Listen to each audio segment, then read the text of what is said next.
இன்னைக்கும் உங்க குடும்பத்தோட சேர்ந்து ஜெபிக்கிறதற்கு கர்த்தர் இந்த வாய்ப்பை தந்ததற்காக நான் தேவனை ஸ்தோத்தரிக்கிறேன். இப்ப வசனத்தை தியானித்து நம்ம ஜெபிக்க போறோம். ஆண்டவர் உங்களுடைய குடும்பத்தை நேசிக்கிறார். உங்களுடைய குடும்பம் ஆண்டவருடைய பார்வையில் ரொம்ப முக்கியமானது. கணவன், மனைவி, பெற்றோர், பிள்ளைகள், உங்க வீட்டுக்குள்ள இருக்கிற ஒவ்வொருவரும் ஆண்டவருக்கு முக்கியமானவர்கள். உங்க குடும்பத்தில் எப்பவுமே நீங்க சந்தோஷமா இருக்கணும், மகிழ்ச்சியா இருக்கணும். அதுக்கு தான் குடும்பம், அதுதான் ஆண்டவர் விரும்புகிறார். இதுக்கு தடை பண்ணுகிற காரியங்கள் என்ன? சமாதான குறைவினால் உண்டாகிற பாதிப்பு, ஆரோக்கிய குறைவினால் உண்டாகிற பாதிப்பு, சில சாபத்து நிமித்தம் உண்டாகிற பாதிப்பு, சில கவலைகள், தேவைகள் நிமித்தமாய் வருவது, சில காரியம் தடைப்பட்டு போனால் வருவது. இதை குறித்து தான் கடந்த 5 நாளாக கர்த்தர் பேசி, ஆண்டவர் உங்களோடு பேசி ஆசீர்வதித்து கொண்டே வருகிறார். இல்லை, இன்னைக்கு ஒரு காரியத்தை நம்ம தியானிக்க போகிறோம். இதன் பிறகு நாளைக்கு இந்த குடும்ப ஜெபம் நீங்களே உங்கள் வீட்டில் கூடி ஜெபிக்கணும். நாளைக்கு ஞாயிற்றுக்கிழமை உங்களுடைய சர்ச்சு சர்வீஸ் இருக்கும், ஆராதனைகள் உங்கள் பாஸ்டர்மார் நடத்துவாங்க ஆன்லைனில்.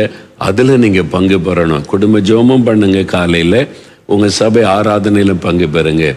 திங்கட்கிழமை நான் காலையில், திங்கட்கிழமை இதே மாதிரி 6:30 மணிக்கு உங்களோட குடும்ப ஜெபத்தில் நான் பங்கு பெறுவேன். சில முக்கியமான காரியத்தை, குடும்ப ஜெபத்தில் என்னென்ன காரியத்துக்கு எப்படி ஜெபிக்கணும் என்கிற சில காரியத்தெல்லாம் உங்களுக்கு சொல்லும்படிக்கு ஆண்டவர் என் மனதில் தெளிவாக பேசியிருக்கிறார். திங்கட்கிழமையில் 6:30 மணிக்கு இதே மாதிரி குடும்ப ஜெபத்தில் பங்கு பெறுவேன். உங்களுக்கு தெரிஞ்ச குடும்பத்துக்கெல்லாம் தெரியப்படுத்துங்க, இந்த ஜெபத்தில் பங்கு பெற வைங்க. அதன் பிறகு ஒவ்வொரு வாரமும் திங்கட்கிழமை இந்த மாதிரி உங்களோட நேரடியாக பாட்டு பாடி உங்களுடைய ஃபேமிலி ப்ரேயரில் பங்கு பெறுவேன். ஆனால் மற்ற நாளெல்லாம் நீங்கள் ஜெபத்தை விடக்கூடாது, சரியா குடும்பமாக ஜெபிக்கணும். இன்றைக்கு ஆண்டவர் உங்களுக்கு சொன்ன காரியம் என்னன்னு சொன்னால், ஆதியாகமம் 12ஆம் அதிகாரம் 2ஆம் வசனம். ஆண்டவர் ஆபிரகாம் அழைக்கும் போது ஒரு வாக்கு கொடுக்கிறார். நான் உன்னை பெரிய ஜாதியாக்குவேன், உன்னை ஆசீர்வதிப்பேன், உன் பெயரை பெருமைப்படுத்துவேன், நீ ஆசீர்வாதமாயிருப்பாய். உங்களை பார்த்து ஆண்டவர் சொல்ல, என் மகனே, என் மகளே, நீ ஆசீர்வாதமாயிருப்பாய். You shall be a blessing. அதாவது கர்த்தர் எங்களை ஆசீர்வதித்திருக்கிறார். எங்கள் வீடு தந்திருக்கிறார், வேலை தந்திருக்கிறார், ஒரு வாகனம் தந்திருக்கிறார், குழந்தைகள் தந்திருக்கிறார், எங்களை ஆண்டவர் நல்லா வச்சிருக்கிறாரு அப்படின்னு சொல்லுவது ஒரு பகுதி தான். எதுக்கு ஆண்டவர் உங்களை ஆசீர்வதிக்கிறாரு? நீங்கள் மற்றவங்களுக்கு ஆசீர்வாதமாக இருக்கணும். அதுதான் உங்களை குறித்து தேவனுடைய நோக்கம். ஒவ்வொரு தேவ பிள்ளைகளை குறித்தும் தேவனுடைய திட்டம் அதுதான். நம்மை தேவன் ஆசீர்வதிக்க விரும்புகிற நோக்கமே நம் மூலமா நம்முடைய தெருவில் இருக்கிறவங்க, எதிர் வீட்டில் இருக்கிறவங்க, பக்கத்து வீட்டில் இருக்கிறவங்க, கூட படிக்கிறவங்க, கூட வேலை செய்கிறவங்க, சமுதாயத்தில் உள்ளவங்களுக்கு நன்மை உண்டாகும்படிக்கும், நம்ம மற்றவங்களுக்கு ஆசீர்வாதமாக இருக்கும்படிக்கு தான் தேவன் ஆசீர்வதிக்கிறார். கலாத்தியர் 3ஆம் அதிகாரம் 7-9 வசனத்தை வாசிக்கும் போது, விசுவாசம் உள்ள ஆபிரகாமுடனே ஆசீர்வதிக்கப்படுகிறார்கள். அப்ப யார் யார் இயேசுவை விசுவாசிக்கிறாங்களோ அவங்க தான் ஆபிரகாமின் சந்ததி. அந்த ஆபிரகாமுக்கு கொடுக்கப்பட்ட எல்லா ஆசீர்வாதத்தையும் ஆண்டவர் நமக்கு தருகிறார். இது புதிய ஏற்பாட்டிலே நமக்கு சொல்லப்பட்டிருக்கிற வாக்குத்தத்தம். ஆவிக்குரிய ஆசீர்வாதம், சரீர ஆசீர்வாதம், உலக ஆசீர்வாதம், கையின் பிரயாசத்தில் ஆசீர்வாதம், இதெல்லாம் ஆண்டவர் நமக்கு தருகிறார். எதற்காக? நம்ம மற்றவங்களுக்கு ஆசீர்வாதமாக இருக்க வேண்டும் என்பதற்காக. நீங்க மற்றவங்களுக்கு ஆசீர்வாதமாக இருக்கிறீங்களா? எந்த அளவு நீங்க ஆசீர்வாதமாக இருக்கிறீங்க யோசித்து பாருங்க. இயேசு நம்மை குறித்து பேசும்போது மத்தேயு 5ஆம் அதிகாரத்தில், மத்தேயு 5:13ஆம் வசனத்தில் சொல்லுகிறார், நீங்கள் பூமிக்கு உப்பா இருக்கிறீங்க. 14ஆம் வசனத்தில், நீங்கள் உலகத்துக்கு வெளிச்சமா இருக்கிறீங்க. இது ஊழியக்காரங்களுக்கு மாத்திரம் அல்ல, ஒவ்வொரு தேவனுடைய பிள்ளைகளுக்கும், குட்டி பிள்ளைகள், வாலிபர்கள், வயசானவங்க எல்லாருக்குமே ஆண்டவர் சொல்றாரு, என் பிள்ளைகளே, நீங்கள் பூமிக்கு உப்பா இருக்கணும், உலகத்துக்கு வெளிச்சமா இருக்கணும். எப்படி இருக்கிறது? அதை தான் ஆண்டவர் 16ஆம் வசனத்தில், மனுஷர் உங்கள் நற்கிரியைகளை கண்டு பரலோகத்தில் இருக்கிற உங்கள் பிதாவை மகிமைப்படுத்தும்படி உங்கள் வெளிச்சம் அவர்கள் முன்பாய் பிரகாசிக்க கடவது. உங்கள் நற்கிரியைகள் மூலமாய், குட் ஒர்க்ஸ், நீங்க நன்மை செய்வதன் மூலமாய் இயேசு கிறிஸ்துவின் வெளிச்சத்தை மற்றவங்களுக்கு நீங்க காண்பிக்கணும். அதுக்கு தான் ஆண்டவர் நம்ம அழைத்திருக்கிறார். நீங்க அப்படி இருக்கிறீங்களா? உங்க தெருவில் இருக்கிறவங்க, உங்க கிராமத்தில் இருக்கிறவங்க, உங்க கூட வேலை பார்க்குறவங்க, உங்களுடைய நற்கிரியைகள் மூலமா இயேசு கிறிஸ்துவின் வெளிச்சத்தை பார்க்குறாங்களா? யோசித்து பாருங்க. ஏன்னா நம்ம நன்மை செய்யணும், தான தர்மம் செய்யணும். எபிரேயர் 13:16 நன்மை செய்ய தான தர்மம் செய்ய மறவாதுங்க, இப்படிப்பட்ட பலிகள் மேல் தேவன் பிரியமாயிருக்கிறார். அப்ப நாம் நன்மை செய்கிறவங்களா இருக்கணும், தான தர்மம் செய்கிறவங்களா இருக்கணும், மற்றவங்களுக்கு ஆசீர்வாதமா இருக்கணும். இப்போ யோசித்து பாருங்க, நீங்கள் யாருக்கு ஆசீர்வாதமாக இருக்கிறீங்க? உங்கள் மூலமாக எத்தனை பேர் ஆசீர்வதிக்கப்படுறாங்க? நீங்கள் சிந்தித்து பாருங்க. நீங்கள் நிறைய பணம் வைத்து கொண்டு நிறைய பேருக்கு செய்யணும்னு அவசியம் இல்லை. ஒரு குடும்பத்துக்கு நீங்கள் உதவி செய்யலாமே. உங்கள் தெருவில் இருக்கிற விதவைகள், உதவியற்றவர்கள், ஏழை பிள்ளைகள், அவங்களுக்கு நீங்கள் ஒரு பேக், ஸ்கூல் பேக் வாங்கி கொடுக்கலாம், ஒரு ஷூ வாங்கி கொடுக்கலாம். அவங்களுக்கு சந்தோஷமாக இருக்கும்ல. இப்போ நான் டெய்லி எங்கள் கேம்பஸில் ஒரு இடம் இருக்குது வாக்கிங் போகிறதுக்கு. டெய்லி மார்னிங் நான் வாக்கிங் வருவாங்க. காலையில் எழும்பி ஜெபம் முடிச்சுட்டு வாக்கிங் வருவேன். அங்கே ஒரு தம்பி மைதானத்தில் ஓடிக்கிட்டே இருப்பான். நான் அவனை குறித்து விசாரித்தேன். இந்த தம்பி யார்? எங்கள் கிராமத்தில் உள்ள ஒரு ஏழை குடும்பத்தை சார்ந்த தம்பி. அவங்க அப்பா கூலி வேலை செய்கிறாங்க. திடீர்னு அந்த தம்பியே வராமல் இருப்பான். டெய்லி ஓடுவான் நல்லா. அப்போ நான் கேட்டேன், அவன் கூலி வேலைக்கு போயிட்டான் அப்பா கூட. கூலி வேலையா? அப்போ அவங்க குடும்பம் கஷ்டப்பட்ட குடும்பம். இந்த தம்பி ஓடுறான்னு என்னன்னு விசாரித்தா, அவன் நல்ல ரன்னர். அதனால டிஸ்ட்ரிக்ட் லெவல், ஸ்டேட் லெவலில் ஓடி அவன் சாதிப்பதற்கு கொஞ்சம் சாதனை பண்ணி இருக்கிறான். இப்போ அடுத்த லெவல் போவதற்கு அவன் பயிற்சி எடுக்கிறான்னு பார்த்தா கிழிஞ்ச ஷூ, ஒரு பழைய ஷூ போட்டிருப்பான். அதனால அவனுக்கு ஏதாவது செய்யணும் ஒரு ஏவுதல் எனக்கு வந்தது. ஏழை குடும்பத்தை சார்ந்த நல்ல தாளந்து இருக்குது. நான் அவங்கள்ட்ட விசாரித்தேன். என்கிட்ட நேரில் பேசுறதுக்கு சில பயப்படுவாங்க, மரியாதை நிமித்தம். எங்கள் ஊழியத்தில் ஒருத்தர் நிமித்தம் பேசினாங்க. சொன்னாங்க, உனக்கு ஓடுறதுக்கு ஷூ, நல்ல ஷூ இருந்தால் நல்லா ப்ராக்டிஸ் பண்ண முடியும், நான் வாங்கி கொடுக்குறேன்னு ஒரு ஷூ வாங்கி கொடுத்தேன். அவ்வளோதான். ரொம்ப காசுலாம் கிடையாது, 1000 ரூபாய்க்குள்ளே தான் வருது. ஒரு ஷூ வாங்கி கொடுத்தேன். அவ்வளோ சந்தோஷம் பாருங்க. ஒரு வசதி இல்லாத ஏழை தம்பி, ஆனால் அவனுக்கு சாதிக்கணும்னு எண்ணம் இருக்குது. நான் விசுவாசிக்கிறேன், அவனை உற்சாகப்படுத்துகிறோம். இன்றைக்கி அவன் ஸ்டேட் லெவலில், இந்தியா லெவலில் சாதிப்பான்னு நான் விசுவாசிக்கிறேன். அந்த மாதிரி பயிற்சி பண்ணுகிறான். ஒரு சின்ன உதவி தான். அப்போ அவனுக்கு இயேசுவின் அன்பை நம்ம வெளிப்படுத்துகிறோம், ஒரு வெளிச்சத்தை அவனுக்கு காண்பிக்கிறோம்.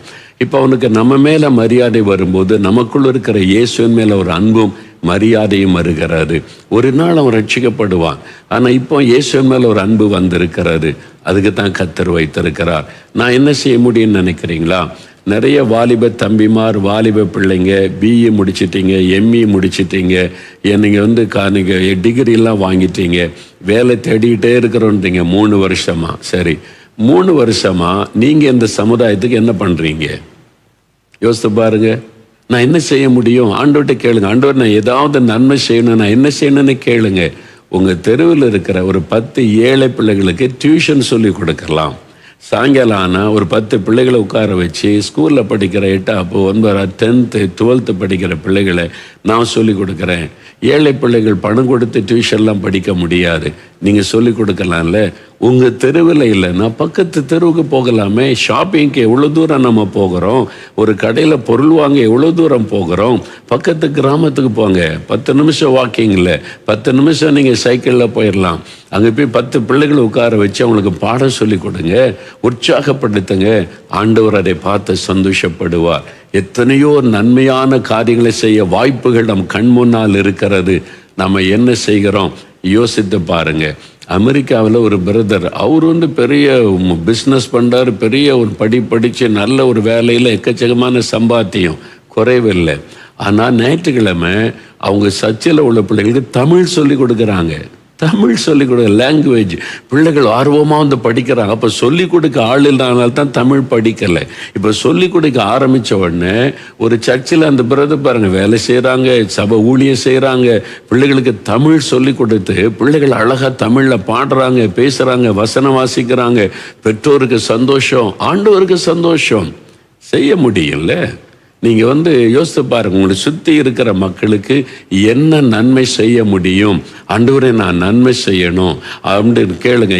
நான் நற்கிரியைகளை செய்யணும். ஒரு விதவைக்கு உதவி செய்யலாம், ஒரு ஏழை குடும்பத்துக்கு, ஒரே ஒரு குடும்பத்துக்கு உதவி செய்யலாம்.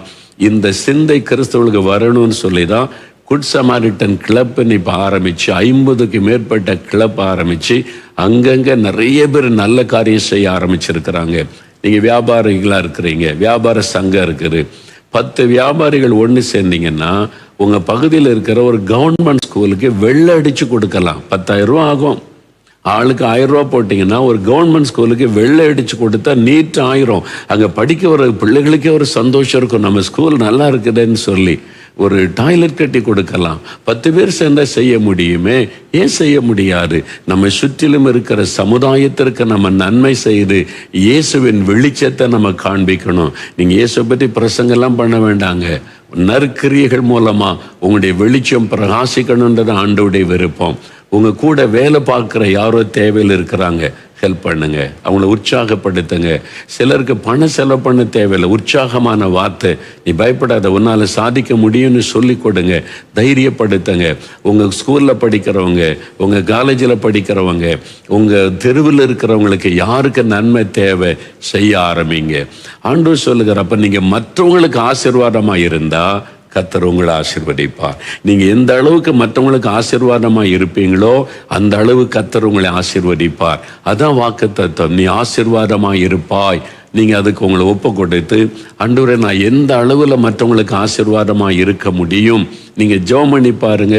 உங்க சர்ச்சுக்குள்ளேயே உதவி இல்லாமல் கஷ்டப்படுற விதவைகள் இருக்கிறாங்க, தகப்பன் இல்லாத பிள்ளைகள் இருக்கிறாங்க, கண்டுபிடிங்க, அவங்களுக்கு உதவி செய்யுங்க. உங்கள் தெருவில் இருக்கிறாங்க, இதில் எந்த ஜாதி மத வித்தியாசம் பார்க்காதங்க, எல்லாரையும் ஆண்டவர் நேசிக்கிறார். நான் இவங்களுக்கு தான் செய்வேன், இவங்களுக்கு செய்ய மாட்டேன்னு நினைக்காதுங்க. தேவையுள்ள மக்களை கண்டுபிடித்து அவங்களுக்கு செய்யுங்க. நம்ம இயேசுடைய ஊழியத்தில் கடைசி வாரம் வந்துட்டாலே பாருங்க, மாற்றுத்திறனாளிகள் 1000 பேர் மேலே வருவாங்க. அவங்களுக்கு ஒரு வசனம் சொல்லி கொடுத்த நல்ல சாப்பாடு, திருப்தியான சாப்பாடு கொடுப்போம். சீனியர் சிட்டிசன், 60 வயசுக்கு மேலே உள்ள வயதான கிராமத்தில் வீடுகள் இருக்கிற தாய்மார் தகப்பன்மார், அவனை அவங்களை சந்திப்பேன், கையை பிடிச்சிட்டு கண்ணீரோடு சொல்லுவாங்க, ஐயா எங்கள் மேலே இவ்வளவு அன்பு, நாங்கள் நல்லா சாப்பிட்டோம், இன்னைக்கு திருப்தியாக சாப்பிட்டோம். சிலர் கண்ணீரோட நன்றி சொல்லுவாங்க. இயேசுக்கு எவ்வளோ பெரிய சந்தோஷம் தெரியுமா? என்ன நன்மை செய்ய முடியும்னு யோசிங்க. உங்கள் மூலமாக நீங்கள் வாங்குகிற சம்பளத்தில் ஏழைகளுக்கு எவ்வளோ பணம் செலவு பண்ணுறீங்க யோசித்து பாருங்கள். நான் எப்போவுமே என் பையில் 2 கவர் வச்சுருப்பேன்.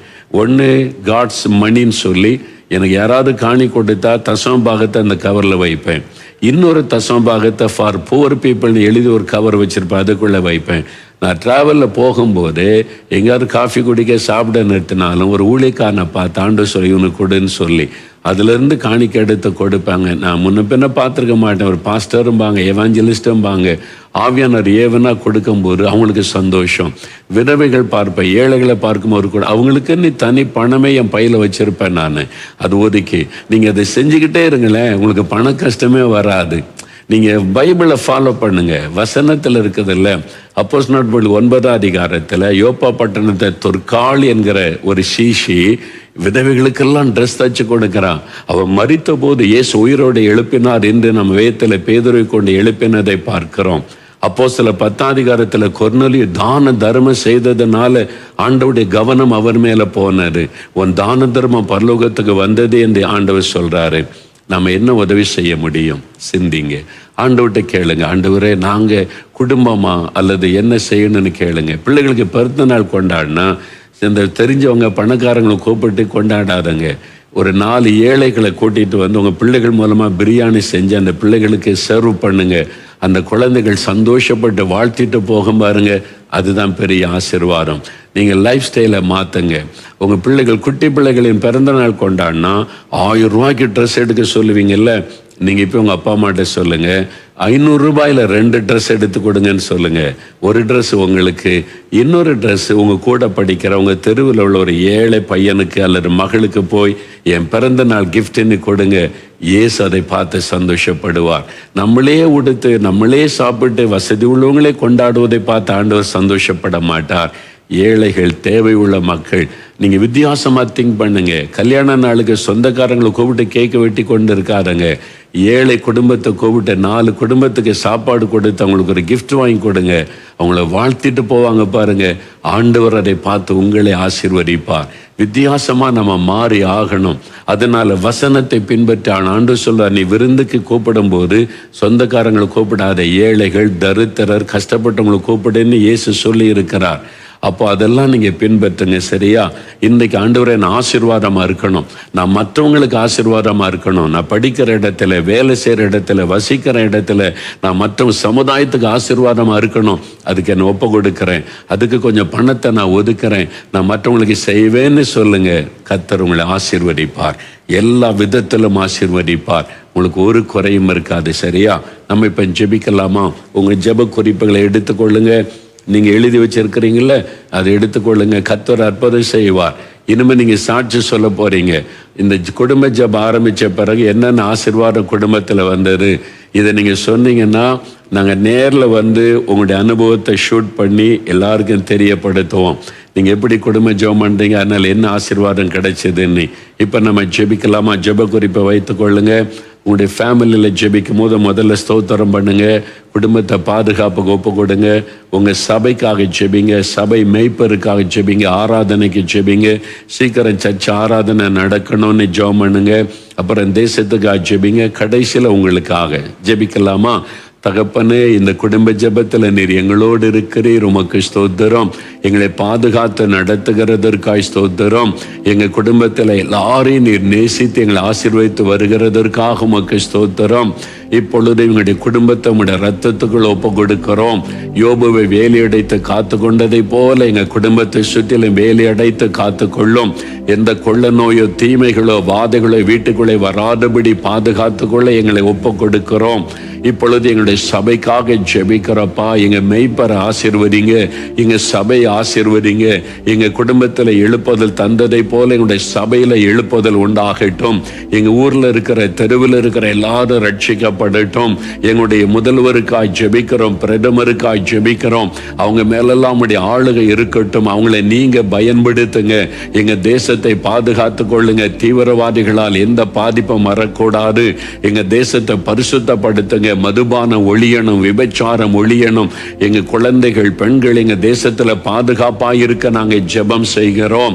எங்க தேசத்தை ஆசீர்வதிக்க ஜெபிக்கிறோம். இப்ப எங்க குடும்பத்தின் ஜெப விண்ணப்பங்களை உம்முடைய பாதபடியில வைக்கிறோம். எங்க தேவைகளை சந்திங்க, கடன் பிரச்சனை மாற்றுங்க. ஆண்டவரே, எங்களுடைய பிள்ளைகளுடைய படிப்பில் ஆசீர்வதிங்க. எல்லா நோய்க்கு விலக்கி காத்துக்கொள்ளுங்க. இயேசுவின் நாமத்தில் ஜெபிக்கிறோம். இப்பொழுது தகப்பனே, உம்முடைய ஊழியக்காரனாக இந்த குடும்பங்களை ஆசீர்வதித்து ஜெபிக்கிறேன். இவர்களை மற்றவர்களுக்கு ஆசீர்வாதமாக வைத்தருளும். இவங்க மூலமா அநேகர் ஆசீர்வதிக்கப்படும்படிக்கு நான் ஆசீர்வதித்து ஜெபிக்கிறேன். நீர் ஆசீர்வதிக்கிற அன்பிற்காக ஸ்தோத்திரம். அவங்க அனுப்பி இருக்கிற ஜெப குறிப்புகளுக்கெல்லாம் நீர் பதில் கொடுத்து அவளை மகிழ பண்ணும். இயேசு கிறிஸ்துவின் நாமத்தில் ஜெபிக்கிறோம் பிதாவே, ஆமென்.